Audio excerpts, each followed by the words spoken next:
can like destroy that. Everything looks so normal in Denver. If I can have my stories. It is kind of normal. Kind of jealous.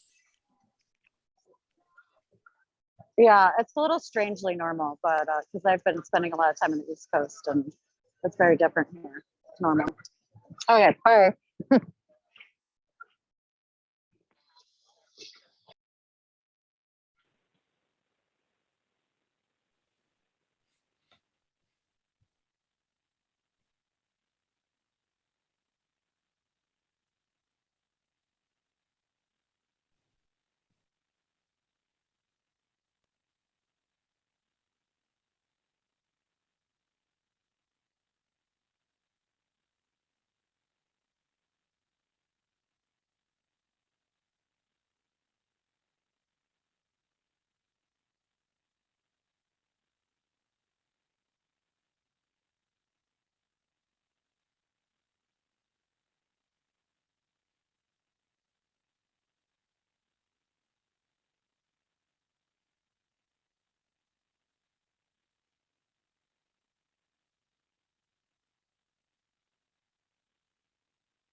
Welcome to Denver Startup Week. I'm Ben Data, co-chair of DSW. This year marks the 10-year anniversary of Denver Startup Week. This community has been the catalyst for lots of change over the past decade, and this week we're coming together to celebrate the past and dream big for the future. We are able to bring Denver Startup Week to this community thanks to our 2021 sponsors. Thank you to our HQ and title sponsor, Amazon, and our title sponsors, whose leadership makes this week come to life. Capital One Cafe, Downtown Denver Partnership, Fluid Truck, Hotel Engine, and WeWork. And our track sponsors, who have made all of the great content you're hearing today possible. Founder Track, Kickstart, Growth Track, Friday Health Plans, Developer Track, Quizlet, Product Track, Palantir, Designer Track, Battery 621 in the Public Works, People Track, Exactly, and Spotlight event sponsor, Strat Labs. Our headline event sponsors are bringing the excitement this week. Thank you to B-Side Fun, Colorado Public Radio, Comcast, Coors Brewing Company, Denver Pavilions, Entrepreneurship at the University of Denver, Gusto, JP Morgan Chase, Method, Moss Adams, Pine Insurance, Promontory Mortgage Path, Red Bull Basement, Southwest, Tattered Cover, and VF Venture Foundry. Finally, thank you to our partner and member sponsors listed on the screen.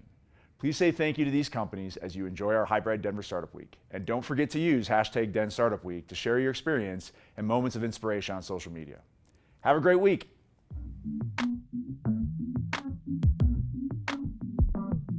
The Public Works is a Denver, Colorado-based design, fabrication, and multimedia marketing firm that allows your company to craft an authentic presence to your target audience.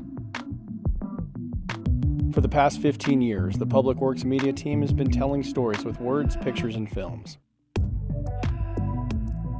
Our unique approach to brand storytelling allows us to get strong reactions and results from our content.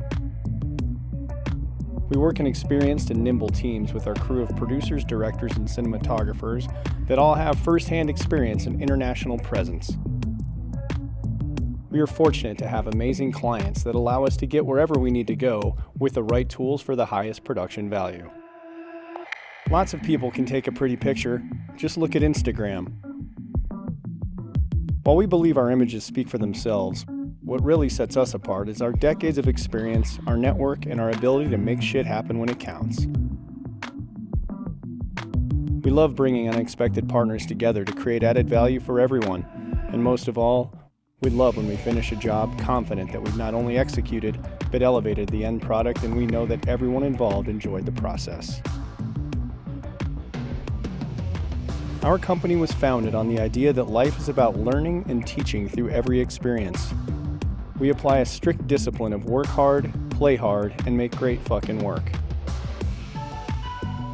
We amplify awesome. We surround ourselves with the best and feed off of infectious innovation, ideas, collaboration, and building long-term friendships and partnerships. Contact us anytime for a meeting at our office, golf course, or on the chairlift.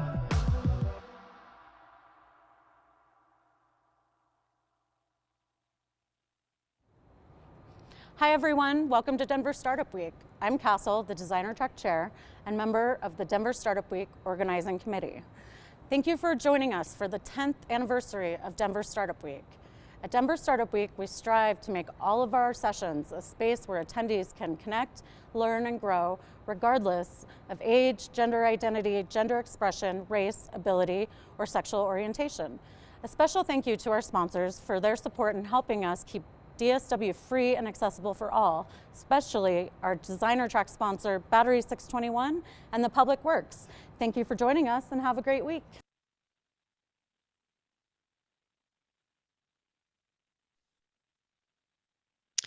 Well, welcome everyone. I'm Erin Vinezeano, a project architect and design manager at Gensler, Denver. Gensler is a global design firm and community of creatives, and we're all driven by the promise of making a better world through the power of design. Both our Denver and San Francisco offices are participating in today's discussion and have worked with many tech companies here in Denver on their local workplaces, including Gusto and Udemy, both who are represented on our panel today. The past year and a half has resulted in changes to all aspects of our lives. And one of the areas most impacted in our day-to-day experience is the change in our workplace. Those of us that were previously sitting in an office 5 days a week quickly transitioned to a full-time work from home situation and a completely new way of working. And as the pandemic continues to evolve and offices begin to reopen, many of us are now making another shift to a hybrid workplace where we're spending some time in the office and then some time at home. So today we're going to chat about kind of what that means. As we move into the future, what does the virtual workplace and physical workplace look like, and how do those combine to create a really great employee experience? And as we go through the discussion, if you have any questions, please feel free to add them in the chat, and we'll try and get to them during the last 10 minutes or so of the session. And now I'll pass it off to our panelists to introduce themselves. Great. I guess I'll lead things off. Hi, everyone. I'm Brian Stromquist. I'm with Gensler in San Francisco. I am an architect and project manager, and I also lead our global technology practice, in which I sort of work with all of our tech clients globally, sort of large and small, to sort of connect the research that we do with the design work that we do for them, including sort of really working with Kim and Ian, who are here today, sort of to bring their future workplaces to life. So that's me. I'll pass it off to Kelly. Hi, everybody. Sorry I'm late, and apologies for the witness protection program. I need to go turn on a light. I'm in Chicago for NeoCon, which is really exciting, but I'm a design director working with Brian in our San Francisco office, and have had the amazing opportunity to work with these two lovely people, Ian and Kim, throughout the years. So I'm so glad to be here. Maybe Kim, do you want to go next? Sure. Hi, I'm kim.alpert, and I head up Udemy's real estate and workplace functions globally. Been there for about 2 years, and during the last 18 months have actually built out, I've lost count, somewhere around 3 offices globally from this seat right here, which has been a learning experience in and of itself. And I'm super excited to be here, as Brian and Kelly have had a big piece in all of that. So.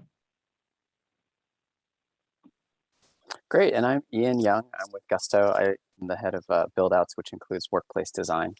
And I have also had the pleasure of working with this Gensler design team and many other members who have joined the team or left the team. And I think we've done we've realized 3 built projects together for Gusto. We've planned many others, and I think we're in the midst of a big one right now in Denver. So I'm really glad to be here. Great, thank you all. We're very excited to have each of you here. So we're actually gonna, before we really get into the discussion, we're gonna share a short video with everyone.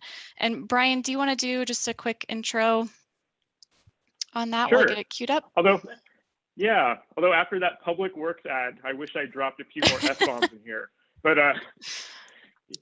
you get the video. So what we're going to show you is a sort of the video representation of a body of design work that really started at, going back to the beginning of the pandemic in March 2020. When we were talking with a lot of our clients, like Kim and Ian, kind of in a milieu of real uncertainty about what the future of work looked like. So at a time when there were a lot of sort of dystopian ideas about plastic shields and 6-foot distancing, we were trying to take sort of a more sort of human-centric approach, more optimistic approach, and sort of use that as the lens through which we investigated sort of workplace opportunities of the future. So this video is a quick overview of our thinking at the time and sort of how we've been evolving it since then, sort of as we've been co-creating these with our clients.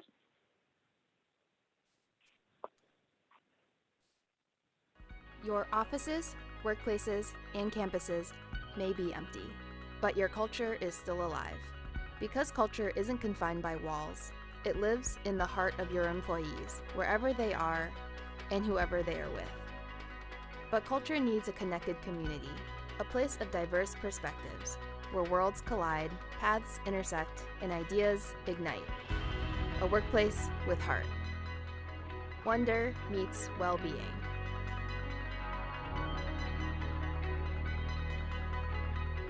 Physical and digital collide to create a healthy, personal, and vibrant space, one where everyone belongs.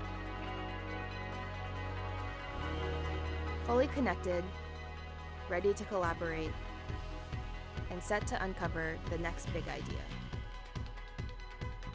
Inspiration meets interaction. Transform your space at the touch of a button. Big or small, quiet or loud, flexible to support all your needs.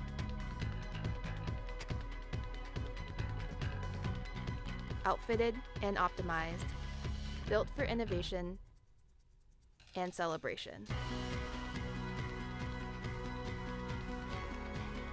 Trust meets team. Step into your neighborhood.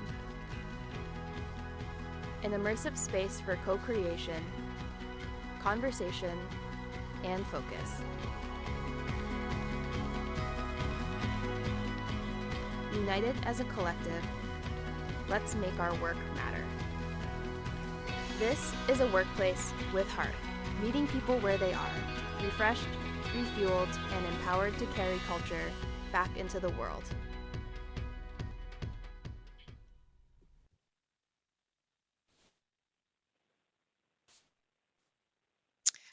Great. Well, let's get right into it. So I think first we'd like everyone on the panel to kind of share their thoughts on how your viewpoint on the workplace has changed or evolved over the past year and a half. Kim, do you maybe want to kick us off with that? Sure. I mean, I think the interesting thing about trying to answer that question during a pandemic is that it changes every day, if not more frequently than that. And I remember actually at the beginning, around March, April, when we were talking about redoing our San Francisco office, as well as the Denver office that we're currently still finishing up, talking to Kelly and Brian about shields and things and how we're going to protect everybody. And we all sort of agreed that that was going to keep evolving and changing. And what would it be like 6 months, a year, 18 months? Here we are 18 months later, and it's completely different than it was then, but still very uncertain. So I think my view is still that things will continue to evolve. And so it's hard to make permanent decisions with so much unknown. And so I think, my hope is that we do return to some semblance of normalcy, although having to embrace that it will be a hybrid world probably for the foreseeable future. So it's been a big mind shift change. No, I think that's totally, I mean, it's kind of interesting, even Kim, like working with you since, you know, really over this past year and a half, going from this age of kind of this like confident certainty of like everyone knowing the answers and having this unbridled optimism to being at a place now, like 18 months later, that oddly feels a little bit more uncertain. And it's really about embracing the uncertainty and kind of and sort of an agility that we really hadn't anticipated earlier on. Yeah, having to be very nimble has become sort of the catchphrase. Mm-hmm. Yeah, it's been a balancing act having to pull that off, right? So the ability to be flexible and nimble and change with how all the things have changed over the past 18 months. But at the same time, you know, I think Kim and the folks from Gensler and everyone on the panel has probably also experienced is that you, at the same time, you also have to make commitments, right?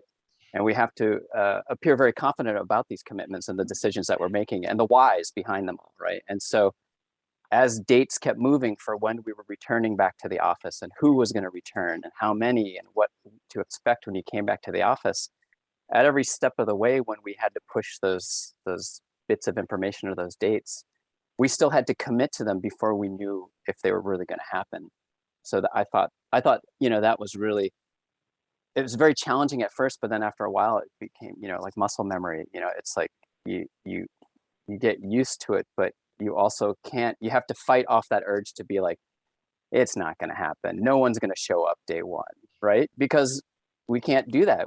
When we open, we're open and it's like fanfare and the thing, it's go time. And so, you know, did that change my outlook on workplace? I think a little bit. It's less static than we kind of try to make it when we go into when we create design standards and we try to typify things and we try to create programs that we can depend on. For me, only being at Gusto for almost about 3 years and being on this side of it, this side meaning on the client side, I think a little bit of clarification, which I didn't make in my introduction, is that I actually came from the architecture side, the design side. I actually was able to work with some of these fine people on this panel as a colleague at Gensler.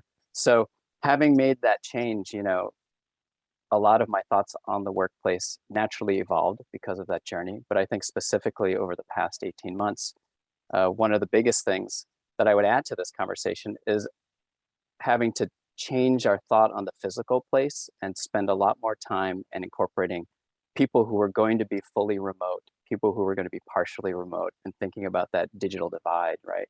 How are we going to cross that virtual workplace with the people who are eventually coming back into the office and to kind of build that continuity? Yeah, it's interesting also that you say that, because when this all first started, I remember talking to my boss and saying, so my title has the words workplace and real estate in it, and we are a workplace team without a workplace, and there's nobody in any of our offices. So what does that mean? And realizing that also now the definition of workplace is not just an office, it's everywhere that people are working. And so having to also, you know, usually when people work from home, we don't worry about them. That's on them. But now that's their office, that's where they work. They're part of the culture from there. And we have to treat them the same as if they were in the office. And that's a whole other mindset shift that we've had to make, which has been really interesting and challenging. Mm-hmm. That's a great point. I mean, it's really totally, oh, sorry, Kelly. Every time, Brian, every time. No, I know. Keep going, Brian. I'll jump in. Well, no, I mean, I think one of the cool outcomes, especially for, you know, our clients, for like Kim and Ian, is that it's really enhanced the role of a sort of workplace and real estate leader, because it's not just dealing with static space, Kim, like you said. I mean, you really become kind of you know, a conductor of the sort of physical and virtual realms, or you know, as Randy would describe it, sort of the cruise director, right? You know, as the physical space and virtual space have to toggle between different functions to accommodate the different ways that people are using physical and virtual space, you now have to kind of piece these things together and sort of orchestrate these things in a way that really wasn't necessary before. So I guess that's either exciting or terrifying or maybe both. Yeah. I think the other piece that I think has really come through this whole thing, as Ian said, you still have to make commitments. You still have to just do something. But I think the shift in the mindset that what I'm doing, it's okay if it fails, right? This, I think, especially the next couple of years are going to be a huge piece of experimentation in general. And there will be some things that will succeed really well. And there will be some things that we tried and maybe didn't work. And I think that's through space. I think that's through policy, behaviors. And again, I think it's a huge mistake to think that everything will go back to normal. I was just talking to somebody from LinkedIn, and they were like, we always thought there would just be a finish line that we would cross and we would be done. And we could just like go back to doing whatever we were before. And the recognition that that's not ever going to happen, that it will always be an evolution. And you just have to put a stake in the ground, make some decisions, and then take a look at it and be willing to iterate. And like, Kim, you said, be nimble moving forward and be able to, kind of change when you need to and pivot. Yeah. That was a lot. Sounds easy. I know. When you say it, it sounds easy. Those are all great points. And I feel like, I think we've learned not only do we have to be nimble in our workplace and how we work, but also personally, there's just, there's so many changes out right now that Kelly, to your point, we're probably never going to get back to normal. And so as we move forward, we have to continue that being nimble and also being flexible. So let's talk a little bit about well-being. And, I think as part of the pandemic, one of the pluses is that our idea of what well-being has really shifted and become a little bit more holistic. So, as we kind of move into this phase where we're really prioritizing health and well-being, how are your organizations viewing the hybrid workplace and its opportunities for supporting enhanced well-being? Ian, do you want to take the lead on that one? Sure. Yeah. I think this is a good segue to a little bit of what I was thinking about in terms of having employees that, some were going to be remote and some were going to be in the office, and there are some who are in between, which a lot of us are calling a hybrid or flexible work situation. When we obviously, wellness, thinking about wellness for our employees in the workplace, there's a lot of physical things, that a lot of us talked about, about keeping, the air clean with like filter changes and all that stuff. And, there's a lot of like health and well, communicating to the employees about what we've done to keep the spaces safe and all that, right? Antibacterial surfaces and all these things, which I think a lot of people jumped on the very beginning of the pandemic. But what really came to the forefront was this, because we have the people virtual and in person, the biggest thing that's going to be consistent that we care the most about them is, their sort of, how's their mental state as well, their emotional well-being combined with their physical well-being. And so a lot of the conversations about changing and retooling the things that we do in our programs, so it always came back to like the equity and the fairness in what we do, and that we weren't going to do something for one set of employees that seemed, a big thing we said a lot, sorry, little all over the place here, but like a big thing we said a lot is that we're not going to come up with solutions that were like one size fits all anymore. We're moving away from this idea that we're going to do like these typological workplaces and everybody was going to get the same thing, right? So that's when the conversation about equity comes in, and explaining why we're doing the things that we're doing, even though it may not be the exact same thing for people with an in-office experience, with a flexible experience, or with a remote experience, but that we're doing special and important things for all of them. So having that mindset to be inclusive for all those types of employees was important from a wellness point of view, because we wanted to ease their stress about the new normal, about the way we're all going to be working. We want to be understanding, and we want to show that through these inclusionary actions by just showing that we're trying to convince them that we do have compassion for what they're going through and what they're dealing with. And over the last year, not only was it a pandemic, but politically and socially, there was just a lot of things going on, and people were up and down, and a lot of times they were just down. And so to get people back into the workplace mode after we get through this, we've also been saying a lot is we really need to think about grace and space. So it's this notion of like being compassionate, being empathetic, and understanding that we're all coming from a different point of view, and we all have different ideas and attitudes about life and the world in general. But as we come back to work together again and in person, and to collaborate with people remotely, let's just remember to take it easy and give each other a lot of grace and space. In addition to that, we really kind of put our foot to the pedal on a lot of our diversity, equity, and inclusion practices. So what we call at Gusto RISE. So our RISE program really grew over the last year, and this was something that we really wanted to incorporate throughout everything we do. As a lot of our leaders say, we look at a lot of our decisions and a lot of our discussions through our RISE lens, thinking about diversity and inclusion. And so wellness, that's important, and we want people to feel good. And inclusion includes all kinds of things. It's the mental health, it's understanding how the things like childcare, commuting, health and nutrition, family situations, improving the workplace experience for BIPOC employees, all employees, all those things were to the forefront and a part of this shaking up how we experience working together. Yeah, I think at Udemy, I'm sure everywhere, but my experience has been, this has been sort of divided into two things. We had like last year, sort of the first year, and then kind of the last 6 months. So the first year, sort of everyone's in it together, and we don't know when we're going back, but this is great because we're doing so well, and we're doing better in the pandemic than we were doing when we were in the office. And great, it's like a team effort. And we had all of our virtual holiday parties and all of those things, and everybody was there and happy and doing karaoke and just trying to get through it together. And there was that feeling of, and that went a long way. We, at the very beginning, our learning team came up with a work from home canvas. So it was something that every employee filled out, not mandatory, but something, a check-in with yourself, like, how are you doing this week, or how are you doing this month? What can I work on? What do I need to do? Put my phone in another room when I go to sleep, those kinds of things.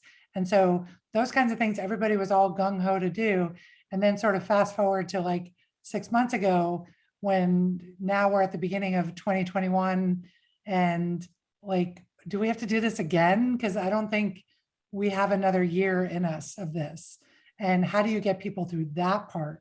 Because people now are like, some of us can start traveling again. Some of us want to be able to go into the office now that things have opened up a little bit. And how do you manage that and keeping people feeling motivated and moving forward when it feels like, I'm not going to another virtual holiday party. I'm not wearing another virtual Halloween costume. It's been very challenging. And I think, Udemy has done a great job at, we've had a lot of wellness days so people can just take that time for themselves. That will continue even after we go back to the office. And I think, lots of different services that we've made available as part of our benefits package, lots of different therapy and financial wellness and things like that. All of those things that people have been the most concerned about during the pandemic. But ultimately, I think people they want to know what's going to happen. And you can't tell them because we don't know either. So that part's been super challenging. That's why they have to find inspiration in the beyond. I don't know. I mean, the way you're talking about wellness, I think is spot on, especially in the grace and space, which is the first time I'd heard that term. Yeah. For me, resonates really strongly in terms of the shift we're seeing in wellness spaces and sort of the conception of wellness spaces, where it really is rooted in something that's mental health based and almost like spiritually based, or like a secular spiritualism, right? So in now looking at wellness, we're looking at spaces that sort of connect you with yourself, sort of self-care spaces, ones that reinforce your connection with your colleagues and your community, one that reinforce connections with nature. So kind of giving new shape to sort of the biophilic elements that we've all seen in offices and talked about in offices for years and years, but kind of reframing it in terms of this sort of like personal wellness lens. And then finally, like connection with spirituality. I mean, a lot of people have had a real rough time the last year and a half. And, you both know sort of like prayer rooms or just sort of like, spiritual spaces have been sort of a staple of tech offices for a while. So how do you rethink those or kind of really bolster them to support these people who are grappling with the realities of hybrid work and the tolls of the last year and a half have taken?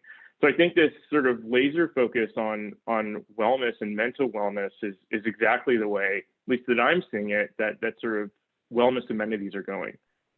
Well, and it's just so much more meaningful, I think, to people than, we never really coupled wellness with amenity in terms of if you would think about how you would program a technology company space. But wellness and all of the things that everybody has talked about have really become almost the new amenity, and the ability for you to, it's like, can you enter the office and leave as a better version of yourself? Like, could that do this for you, whether it's physically or virtually?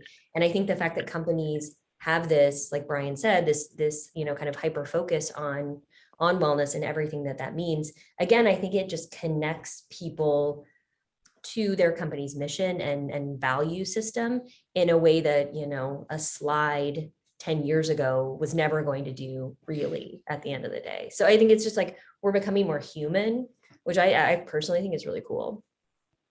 Mm-hmm. You see that with the focus on inclusive design as well, right? That with the conversations we're currently having, like we're seeing inclusive design principles figure into sort of early design conversations in a way that they never had before. Mm-hmm. Sort of designing for neurodiversity and ability, and sort of body shape and size and comfort, which also are really part of that greater wellness conversation as well. Mm-hmm. That's a great point. And Kelly, just tying into your last point about, really caring about the employee and their well-being and how that ties into or helps them support the company's mission and values. Let's maybe talk a little bit about how, we're in this environment where we have some people virtual, we have some people in the physical office space. How do you make sure that both of those people or types of employees have the same connection to the sense of community in your office or company, your company's culture, and then also, like Kelly mentioned, the connection to the brand and mission? We want to make sure that all those things are both sustained in this virtual physical world that we're in, but also that they have the opportunity to grow and flourish. Well, Yeah. I don't have an answer for that. Kim, do you want to go? Well, I don't have any answers but I do. We are actually not even back yet. So I can't even speak to that. Like, all of this is sort of, I think what's going to happen is this. And like to Ian's point, like part of me feels like, we're setting capacity on day one, but will we have 100% of that capacity, or will we have 5 people? Like there's literally really no way to know. It depends on people's comfort level and how safe they feel with what we're doing for them to come back.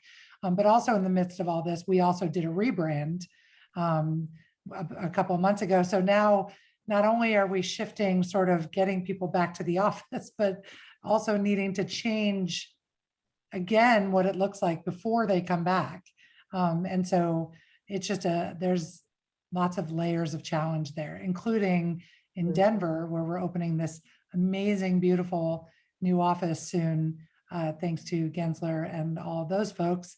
So not only our first day back will be not only opening a brand new office, but also returning to the office for the first time, and about 100 people in Denver who have never been in a Udemy office. So Those are those challenges. But again, we haven't done any of it yet, so we have no idea. That's the fun of trying to manage all of this in a pandemic.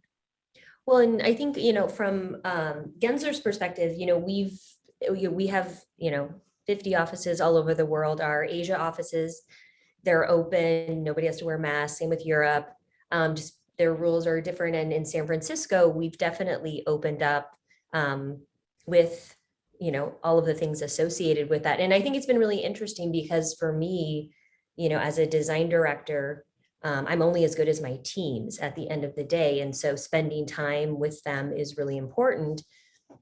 And there were so many things that, we struggled with during the pandemic but have magically kind of come together being back in the office. But again, it's been very targeted. We've had to have really specific intentionality around coming back so that, there's a reason for you to trek there. There's a reason to make your day purposeful. And so I think that's really interesting. And I think overall, just behavioral changes really need to happen. How you schedule meetings, giving people time in the front end or the back end of the meetings to I never had, it's like the last year and a half, I didn't have to travel from one meeting room to another meeting room or from, the office to a client's office. So I've just been like back to back scheduled. And it's like, we need to build that, kind of time back in. And I don't know where I'm going with all of this, but I do think it's a work in progress a lot of times, but I do think being very intentional about the communication to your employees, about the intentionality of coming together and being really mindful of the people that aren't in the room and creating a space where the two can coexist together. And, it might not be everybody's preference to do it that way. And it's probably going to be painful and awkward, but I think, the time you spend creating that new protocol, I think will work wonders and will be amazing in the long run. It's just, we have to get through this kind of like painful initial process. Ellie, it reminds me what you're saying. We spent a couple of weeks going through like this traveling roadshow across all our different teams and a cross section of our employees to ask them a lot of these questions. And one of these things we're trying to get at is, how have they been managing that divide and maintaining kind of morale and culture and trying to get the Gusto culture through it to especially to new employees. And it just reminded me of this. I'd forgotten we had two, the thing about culture is like you try to have a corporate culture, but in reality, people are so different and the way they approach work and life is so different. We had two different people in two different workshops where one person was like, when I go to a meeting now, I'm really a champion of just not being productive, of like wasting time.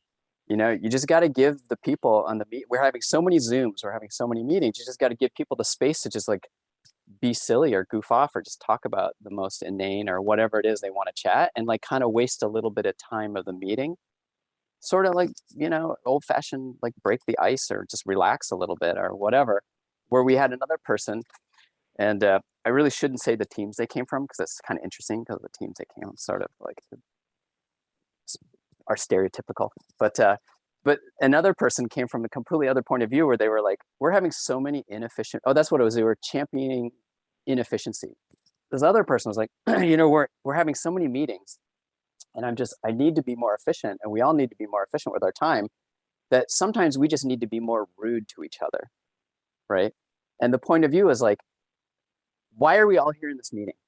Or why are those people in this meeting? Like when whoever set this meeting up, did you think about everyone here? Did you realize like, all these people need to be invited to this meeting? You should be more respectful of their and our time.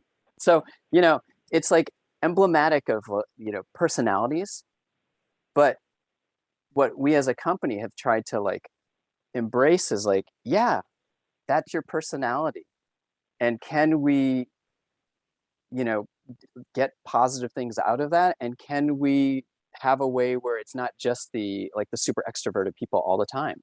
Has the new Zoom and the new way of virtual collaboration created a space for the people who weren't actually getting, airplay or time when we were all in person? So are we able to leverage these new ways of working together, technologies and Zoom things, to even the playing field. And we were getting feedback, and we were hearing that it was sort of happening, that these types of things were going on.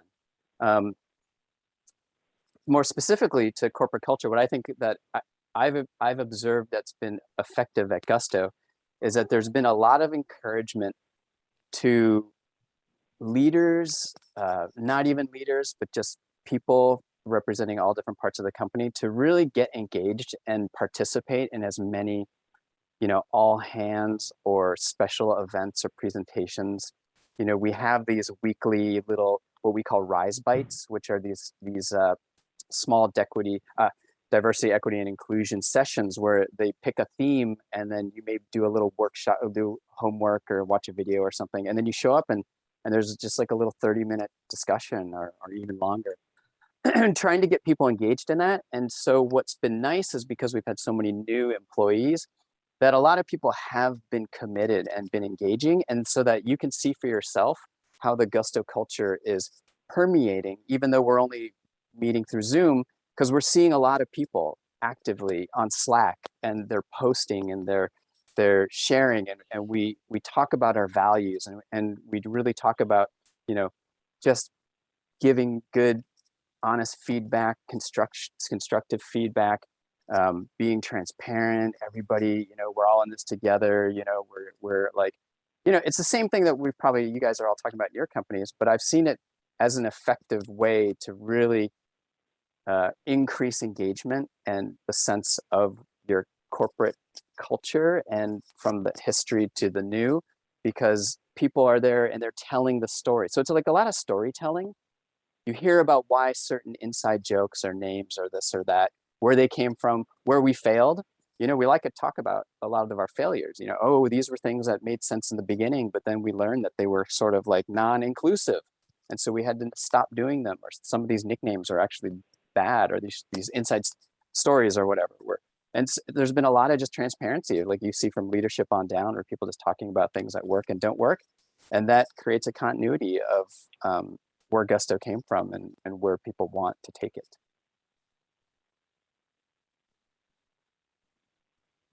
I think maybe we just have to trust that it works. I mean, for me, that it works in a virtual world, and maybe it's just a generational shift that's a little bit harder to track in terms of sort of like emerging workplace demographics, right? Like I think of my own experience, where I started my professional career out of college before social media, right? So like the workplace was like where I met friends in New York, where I was moving at the time, gotten relationships there, but I probably shouldn't have, and connected with culture. And it was really important because that like community was extremely physical. But I acknowledge that sort of like, on the high end of the millennial scale, I kind of missed out just by 2 years of kind of like now a total shift to virtual communities, which of course, now engage, but it wasn't my, it wasn't sort of my core way of sort of building adult friendships and building mentorship within a company. So I'm curious now, with a sort of emerging tech native workforce, if it is actually a little easier to connect with culture and community virtually than maybe perhaps we're fearing it is. Something I've been thinking about lately. Yeah, I maybe find it's right, maybe it's wrong. Trying to keep a culture going on Zoom has been super challenging. And what's hard also for me is, I'm a big part of that. And yet I'm also, I struggle with it because all I want is to get back to the office. I don't want to do another Zoom holiday party. There's I'm one of those people. So having to sort of put my everything's okay hat on every day is challenging, and to sit in back to back Zooms like today, where I have a list of work I need to be doing, and all I'm doing is sitting on Zoom all day. And so it's super challenging because the leaders at your company are the ones that are supposed to be sort of championing what you're doing. And yet we're also just human beings who are going through this with everybody else. And so it is really hard. At Udemy, we started before the pandemic, but then certainly during these meeting superheroes. So, you know, send an agenda before every meeting to make sure that, like, do we really need to have this meeting?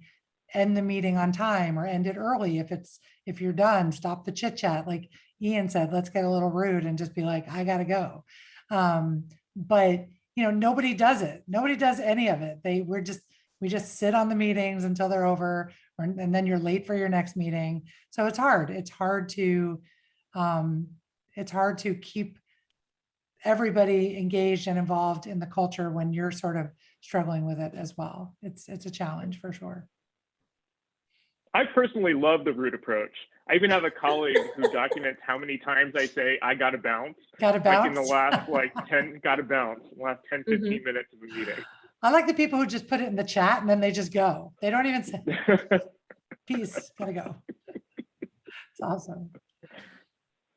Yeah, and I think Kelly, you alluded to it earlier, and I think what was it? It was really more when we were talking about wellness, but I mean, here too, it applies in terms of the culture. If you're trying to say, you know, our culture is empathetic or compassionate or whatever, like saying, you know, the Gusto space and grace thing, the idea that, like, you know, behavior and nudging has to change, right? So if you're in office and you're in a conference room and half or whatever, however many number of people joining the meeting are remote, and so they're the little squares on the screen, you know, we just got to do meetings differently. If you got to zoom the camera in on your face, or you have to, like, we just have to change the way that our bodies are postured, and the way we look into the camera, and the way we talk to the people in person, and we talk to the people on camera, and we have to watch for the cues. And you know, it gets harder and harder because there's the chats on the side of the Zoom, and you got to pay attention to that, and you're actually having like almost like two meetings at the same time. And then you know, I don't know about other people here, if your Zoom isn't set up, if you're doing it from an iPad in your conference room, you actually can't see the chat. So then, like, people get frustrated because they were wondering why you're not answering questions or whatever, but you're like, I'm running the meeting from an iPad, I can't see the chat. So it's like Zoom needs to work on their technology. We're looking at other technologies. You know, there's a new conferencing system that we're looking at where the camera actually has a sensor. I think it's based on the microphone, and it sees how many people are in the room, and then it creates this little Brady Bunch grid. So the camera doesn't focus on a table with 5 people at it. That's, you know, for the virtual people who are looking at the screen, they see 5 squares, right? So the camera can now zoom on multiple people while they're talking, and crop them into a square, so that everyone, whether they're in person or remote, are kind of getting that same graphic or visual experience, if that makes sense. So all these little things that our brains are getting used to, there are technologies that are interestingly trying to level that out. But related to what Kelly was saying about practices, that's almost half, if not more, of the hard work of that. What Kim's team and my team are doing is, how do we communicate and teach people what these new best practices are, or you know, etc. That's a great point, Ian, because I feel like the few times that I've joined a Zoom meeting from home with people in the office, if there's a bunch of people sitting in a conference room, you know, it's hard to tell who's talking. You can't see anyone's facial expression. It's definitely it's definitely a different experience. I just want to respond to Steph's comment quickly. I'm seeing it in the chat. I love it. I love the idea of a watcher. Both because I think it could be one of those like empathy connectors within meetings, but it also gives heart to like the necessity of sort of humans and human empathy, kind of even as more jobs are becoming sort of automated and taken over by robots. You'll always need someone like what you're describing as a watcher. So maybe, you know, in this conversation about the enhanced role of real estate teams and workplace teams, you know, we start to see the emergence in more positions like this as sort of the sort of keepers and sort of stewards of culture. So I think that's an awesome idea, Steph. Yeah, agreed. Well, as of now, we don't have any questions in the Q&A, so I'm going to tee up one more question for the group.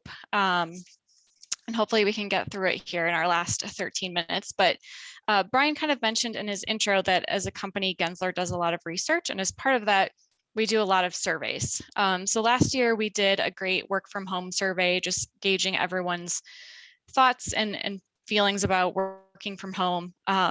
In that survey, it made clear that things like socializing, collaboration, and staying informed about what colleagues are working on have definitely suffered during the pandemic, and the opportunity to improve those will definitely motivate a return to the physical workplace.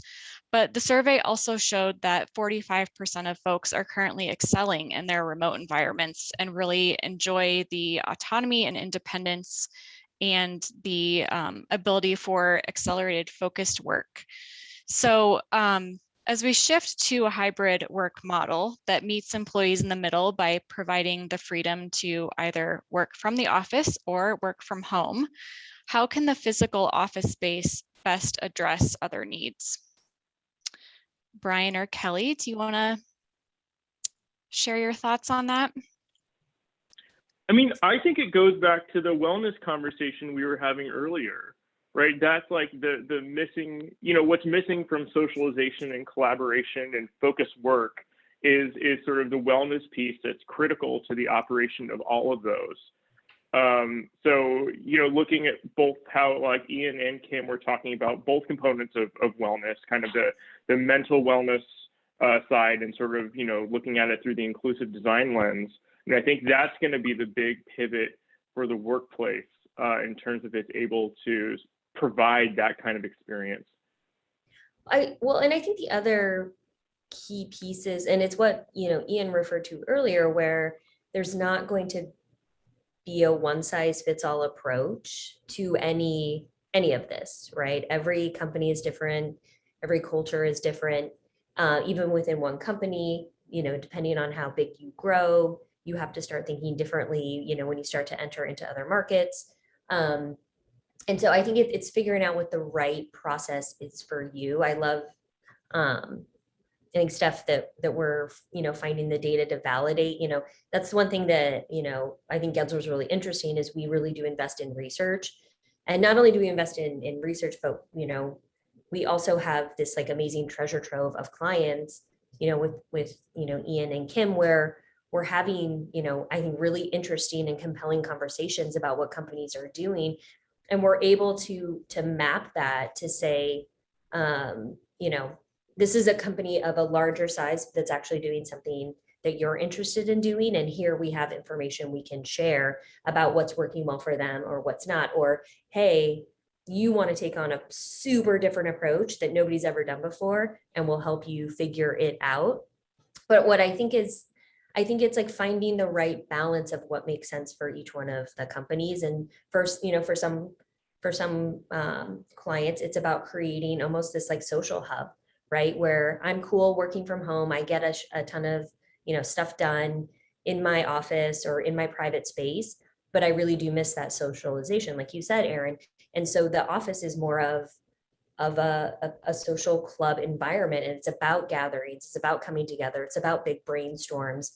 Whereas we have other clients that are really looking for, kind of what they had before, but a tweak to really, as Brian said, invest in more wellness related space types and making it more equitable between who comes into the office and who's working remotely. So I think for me, the big takeaway is like, there's no wrong answer. I mean, I actually do think there's some wrong answers, but that's a whole other topic we can talk about later.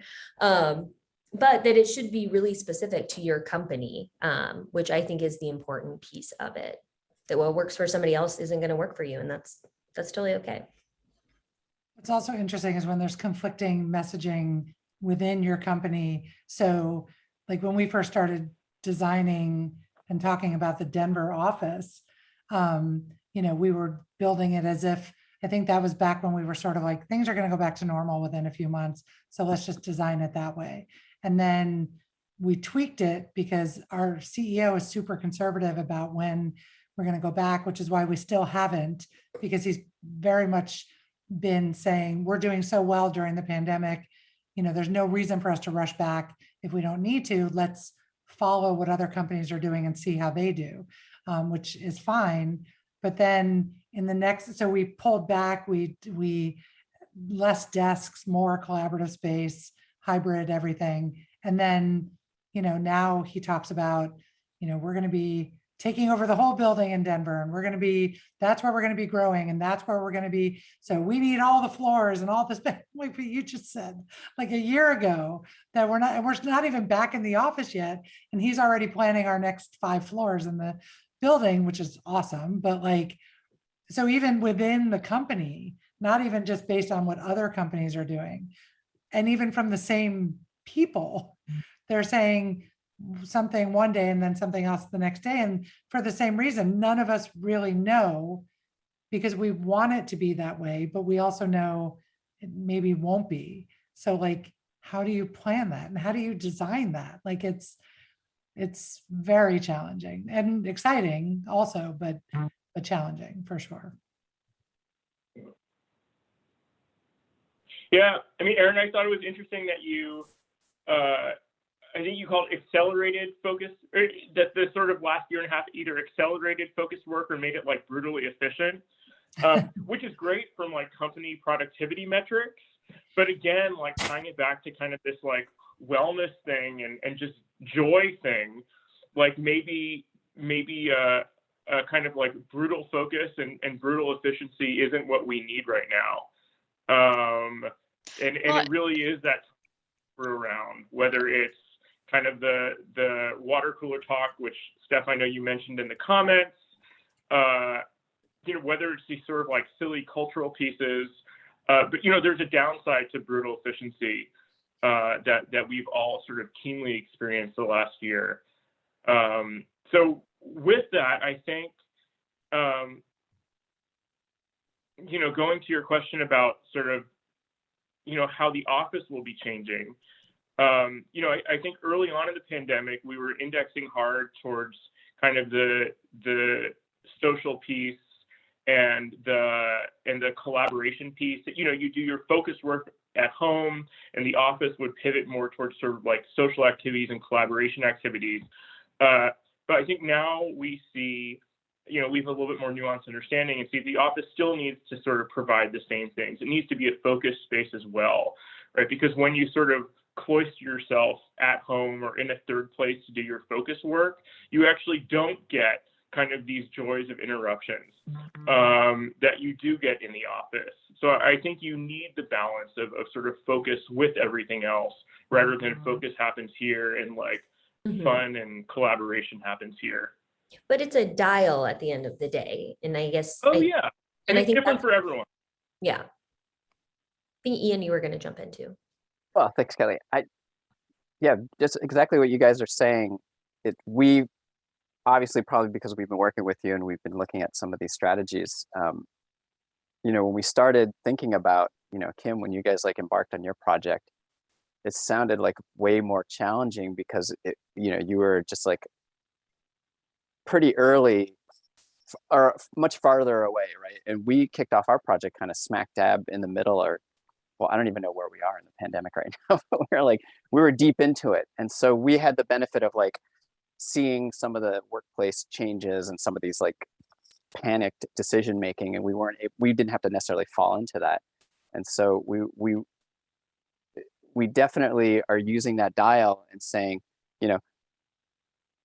the Dropbox model is super fascinating, but they haven't gone back yet. So we're not able to see how that's working, right? They got rid of all the workstations, so to speak, downsized their real estate, and it's just a one big collaboration hub, which is the coolest idea from an architectural design point of view or innovation, right? To me, I think that's one of the most innovative kind of program changes that I read about or heard about over the past year or so, and it in a way was sort of with the way people were talking years ago, right?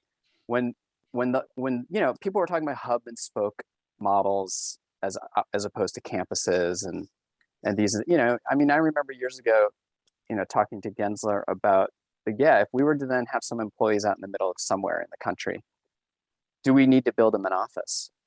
Oh, what if we just built a collaboration center, right? But we weren't thinking in this mode that we're all talking about now. We're just oh, that'd be kind of neat, right? you would live like maybe 60 miles away. People like would live in these like radius donuts, and then we would try to strategically put these cool like where they could just go to have meetings and maybe get just like have social interactions or special events, and then just plop those all over around the country, right? Instead of building offices. And then here we are, we kind of like are seeing people doing it or talking about it, but we don't know how it's going to happen until people come back in. And so we hedged our bets, you know, in our current project in Denver is like, we're doing some of that, but we still have desks, and we still are going to give people a place to kind of get refuge and just want to be quiet in and have heads down, even though we've all been talking about that. Like, well, if I'm a flexible employee or a hybrid employee, I'll do my heads down work at home, and I'll stack all my meetings on the couple days a week with my team when I come into the office for the water cooler moments and for our collaboration moments. But we still got feedback from people like, well, do I have a place to go to just get some peace and quiet that's not a conference room, that's not, you know, out in the open? The other thing, changing my subject, and I'll stop talking in a second here, was this is a fascinating reconciliation of the backlash to open office that was happening right before the pandemic. You know, there was the Harvard study that everybody was citing about how product like, what was it? They were like, they had these sensors and everybody was collaborating less and talking to each other face to face less. And they were like, the open office forced them to do more like emailing, even though they're in the same room. Or I can't remember what it was, but it was like, so there was this like a whole backlash with the open office. And what's fascinating about this, kind of like what I was touching on, is now people are like, I want to do my heads down at home. So before they were like, you know, let's bring back cubicles. Let's bring back private offices. Well, now a lot of people are like, well, I don't even need to go in the office to do that stuff. I'm just going to do it at home. I'm so much more efficient. I really enjoy it. I'm way more productive at home. So now it's like the open office, with all these changes that we've been talking about, is like starting to like now gain some like, oh, maybe this does make sense in a way.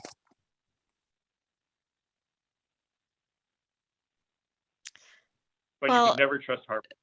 Yeah. Oh, Harvard's the worst. It is the worst. Well, we are up against the hour, everyone. I think this was a great discussion. Thank you so much to our panelists. You all had really, really great insights and discussion points. So thank you so much. To everyone that's attending out in the virtual universe, if you have any questions for us after the session is over, feel free to follow up via LinkedIn. And thank you, everyone. We really appreciate everyone's attending. And again, all of our panelists, thank you so much for contributing. Thanks for having us. Oh yeah, thank you. Bye. Great Bye, panel. everyone. Thank you. Yep, Thanks, bye. everybody. See you. Bye-bye.